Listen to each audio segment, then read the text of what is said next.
ये question JEE advance 2018 के paper 2 का है और जैसा दिख रहा है शक्ल से और तुम्हें जैसा कि दिख गया होगा थंबनेल पर के नंबर ऑफ ऑप्टिकल आइसोमर्स की काउंटिंग है, number of optically active isomers stereo isomers की काउंटिंग है। तो इस क्वेश्चन में जो एक्चुअल क्वेश्चन है वो यहाँ पर है, यहाँ पर नहीं। आपको लग रहा होगा total number of optical isomers count करने हैं तो यार वही क्वेश्चन हो गया, नहीं। एक्चुअल क्वेश्चन इस पार्ट में है। यहाँ पर जो आप वेज पार्ट देख रहे हो और ये जो आप करली पार्ट देख रहे हो या डैश के रूप में जो काम करने वाला है, एक्चुअली इन्होंने इसको मीनिंग दे दिया है और जितने भी total number of stereo isomers निकल सकते हैं उसमें से आपको पहले छटनी करनी पड़ेगी, आपको कट डाउन करने पड़ेंगे नंबर्स को। और कई सारे लोग इसको बड़े छोटे तरीके से बना लेते हैं, बट छोटे तरीके से बनाने पर सारी बातें नहीं समझ में आएंगी। आप अगर इंटरनेट पे सॉल्यूशन अगर सर्च करोगे इस क्वेश्चन का तो लोगों ने अलग अलग तरीके से सॉल्यूशन दिए हुए, बट मैं इसको इसलिए डिस्कस करना चाहता हूं क्योंकि तुम्हें अप्रोच समझ में आएगा कि किस तरह से ये एडवांस तुम्हारे यूजुअल थॉट प्रोसेस को ब्रेक करना चाहता है और तुम्हें झटके देना चाहता है। ये चेक करना चाहते हैं वो कि अगर तुम्हारे सामने नई सिचुएशन आती है तो तुम जो भी नॉलेज होती है उसको अप्लाई कैसे करते हो, कर भी पाते हो या नहीं कर पाते हो।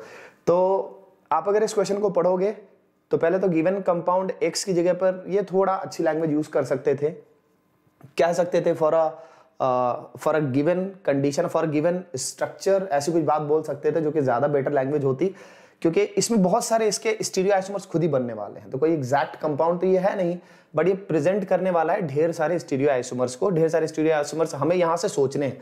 यहाँ पर जो वेरिएशन दिए गए हैं, जैसे आप अगर पढ़ोगे इन दोनों स्टेटमेंट को तो आप देख रहे हो वेज के बारे में क्या लाइन बोली गई है, this type of bond indicates that the configuration at the specific carbon पर जहां पर के आपने करली या जो आप कह सकते हो कि वेज के अलावा जो नोटेशन आपको दिखाई दे रहा है, तो वेज वाला जो नोटेशन है उसके बारे में इन्होंने बोला है कि जहां कहीं पर भी ये वेज नोटेशन लगा जैसे स्पेसिफिक कार्बन पर या इससे जुड़ा हुआ जो भी स्पेसिफिक डबल बॉन्ड है वो फिक्स्ड है।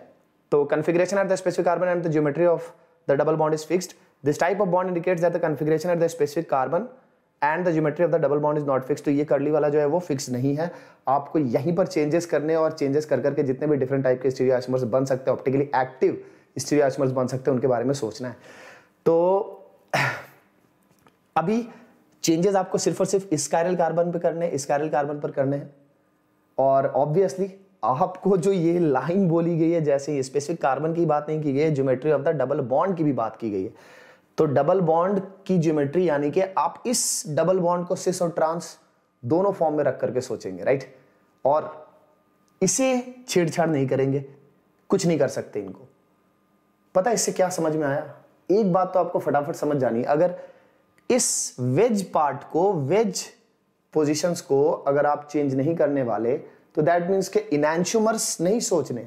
जितने भी ऑप्टिकली एक्टिव मॉलिक्यूल्स आप बनाने वाले हैं यहां पर चेंजेस करके उनके इनैंशियोमर्स मत सोचने लगना, बिकॉज के इनैंशियोमर्स की अगर बात करोगे तो हर जगह जहां पर आर कन्फिग्रेशन उसका एस बनेगा, एस कन्फिग्रेशन का आर बनेगा, राइट। ये होने वाला है। तो इंडिकेट कर दिया इन्होंने पहले ही कि आप तो ऑप्टिकली एक्टिव स्टीरियो आइसोमर निकालने जाएंगे, लेकिन आपको ये इमेजिन करना है कि ये सारे फिक्स्ड हैं। तो दैट मीन्स कि भैया सिर्फ और सिर्फ हमें डायस्टीरियोमर्स ही डिस्कस करने हैं, हमें ऑप्टिकली एक्टिव डायस्टीरियोमर्स डिस्कस करने हैं। बेसिकली इनैंशियोमर डिस्कस नहीं करने, ऑप्टिकली एक्टिव डायस्टीरियोमर्स डिस्कस करने।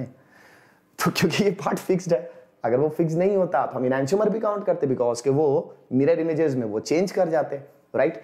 तो अब चूंकि डायस्टीरियोमर्स मुझे काउंट करने हैं तो सिर्फ मुझे फोकस यहां पर करना है। तो अगर मैं इस कायरल कार्बन पर फोकस करूं, इस ज्योमेट्रिकल जोन पर फोकस करूं और इस कायरल कार्बन पर फोकस करूं, तो बेसिकली मेरे पास 3 स्टीरियो जोन है, जिससे टोटल हमारे पास 2 to the power 3 यानी कि 8 डिफरेंट स्टीरियो आइसोमर्स प्रोड्यूस हो सकते हैं। लेकिन एक ऐसा स्टीरियो आइसोमर होगा जिसमें कॉन्फ़िगरेशन यहां पर आप एग्जैक्टली वेज बनाएंगे और यहां पर भी एग्जैक्टली वेज बनाएंगे। ऐसे केस में ये ऊपर का पार्ट और नीचे का पार्ट बिल्कुल एक दूसरे के मिरर इमेज के रूप में दिखाई देने वाले हैं, और ये हो जाएगा मीजो आइसोमर। चूंकि क्वेश्चन ने आपको एग्जैक्टली बोला है optically active stereo isomers count करने के लिए, और हमने तो पहले डिकोड कर लिया है कि इन्होंने बेसिकली जो स्टीरियो आइसोमर्स की बात बोली है वो स्टीरियो आइसोमर एक्चुअली सिर्फ और सिर्फ डायस्टीरियोमर है। तो आपको डायस्टीरियोमर्स ही काउंट करने हैं, और वो डायस्टीरियोमर्स भी क्या होने चाहिए? Optically active.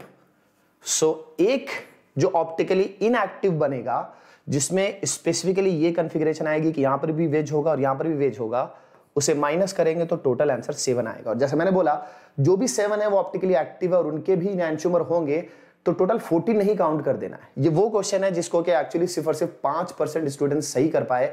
अगर आप जेईई एडवांस का डेटा देखेंगे 2018 का तो एक्चुअली ऑलमोस्ट 90% स्टूडेंट ने इसे टच किया था। प्रिसाइसली बोले तो 89.9% के आसपास स्टूडेंट ने इस क्वेश्चन को टच किया था, ये सोच करके ये तो बन ही जाएगा, करने ही गया इसमें। लेकिन जो भी 90% के आसपास स्टूडेंट्स ने इन्हें अटेम्प्ट किया उसमें से 5% स्टूडेंट ही सही कर पाए थे, सही आंसर निकाल पाए थे। ये तो हो गया शॉर्टकट मेथड, बट अगर आप इसे थोड़ा एनालिटिकली करके देखना चाहते हो, अपने आप को समझाना चाहते हो, तो आपने क्या कर देना है कि यहाँ पर नंबरिंग कर दो, इन दोनों कायरल कार्बन के लिए नंबरिंग कर दो, और ये जो ज्योमेट्रिकल जोन है एक बार इसे ट्रांस पर रखो और एक बार इसे सिस पर रखो। तो जब आप ट्रांस पर रखोगे तो फर्स्ट वाले कार्बन को आप वेज पर रख सकते हो, साइमल्टेनियसली आप जो सेकंड वाला कार्बन है उसको भी वेज पर रख सकते हो। एक बार फर्स्ट वाले कार्बन को आप वेज पर रख करके सेकंड वाले को डैश पर रख सकते हो, और एक बार आप दोनों को ही डैश पर रख सकते हो, राइट? हाँ, डैश पर रख सकते हो। और ऐसा भी कर सकते हो कि इसे एक बार आप डैश पर रखो और इसे किस पर रखो, इसे वेज पर रखो। तो 4 यहां से बनेंगे ट्रांस वाले में, एग्जैक्टली ऐसे ही 4 यहां पर सिस में बनेंगे। लेकिन ये जो आपको वेज वेज वेज वेज, हाँ ये वाला जो आपको दिखाई दे रहा है ट्रांस में वेज, वो एग्जैक्टली ऊपर भी है और उसी से हमने मीजो बनाया था, राइट? बीच में प्लेन ऑफ सिमेट्री वाला। तो यही जो है हमारा मीजो बन जाएगा और ऑप्टिकली इनएक्टिव हो जाएगा।